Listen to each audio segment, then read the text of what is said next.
Law is a very powerful weapon. அதுக்கு முன்னாடி இந்த சேனல் நீங்க இன்னும் சப்ஸ்கிரைப் பண்ணலனா சப்ஸ்கிரைப் பண்ணிடுங்க. கூடவே பெல் ஐகானையும் கிளிக் பண்ணிடுங்க. Going back to the Pune Pact, the Europe Pact. Yes. Can you remember a little of what Gandhi said to you and what you said to him? Oh, I know it very well. I know it very well. The British government had, in the original award which MacDonald had given, had accepted my suggestion. I said, look here, the Hindus want that there should be a common electorate, so that there may be no separatist feeling between the scheduled caste and the Hindus. We think that if you have a common electorate, we would be submerged, and the nominees of the scheduled caste who would be elected would be really slaves of the Hindus, not independent people.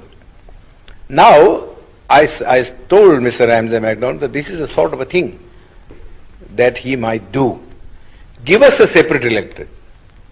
Give us a separate electorate, and also give us a second vote in the general election, so that Gandhi cannot say that we are separated in point of election.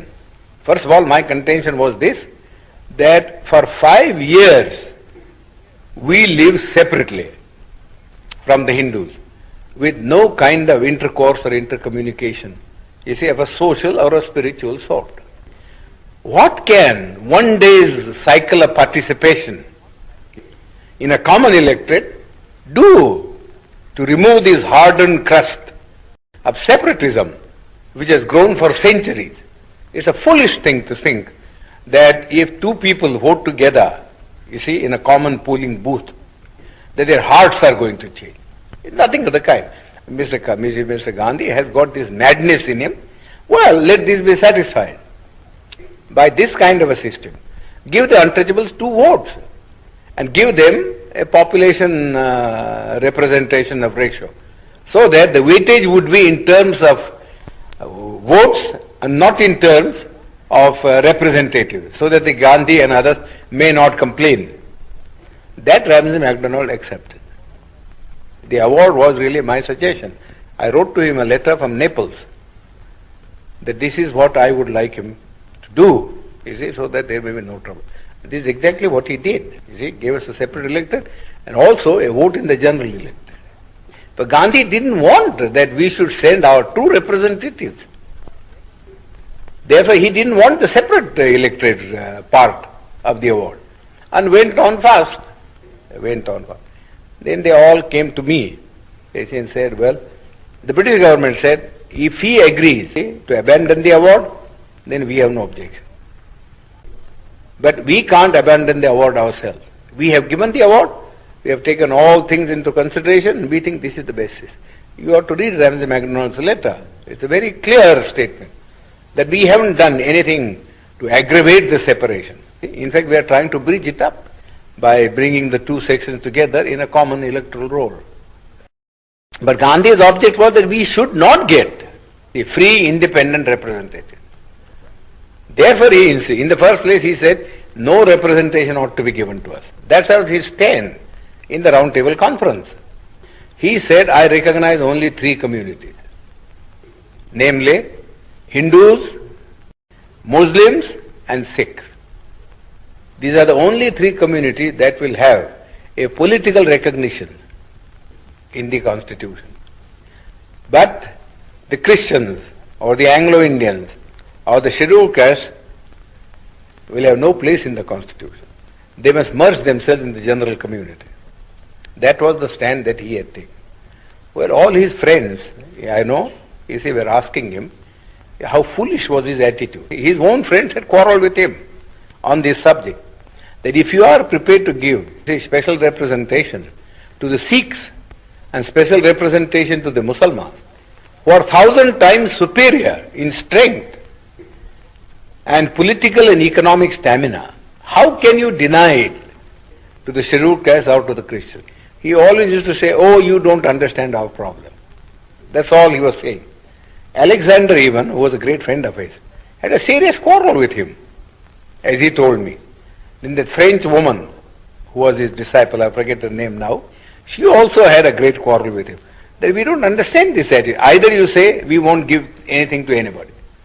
Let there be just a common role. Then we can understand that that's a democratic thing. Go on saying that you will give it to the Muslims and you give it to the Sikhs, but not to the scheduled caste, seems absurd. He could give no answer. He could give no answer. So we suggested this method. He also didn't, in the beginning, when he wrote a letter, he said, no, the scheduled caste should have nothing. No representation. You see. Then his own friend said to him, this was asking for too much. You see, nobody would support you in this matter. Then Malviya and others came to me and said, well, could you not help us to solve this problem? You see, I said, well, I don't want to solve this problem by sacrificing what we have been able to get from the British Premier. So you went to Pune? I suggested the alternative formula.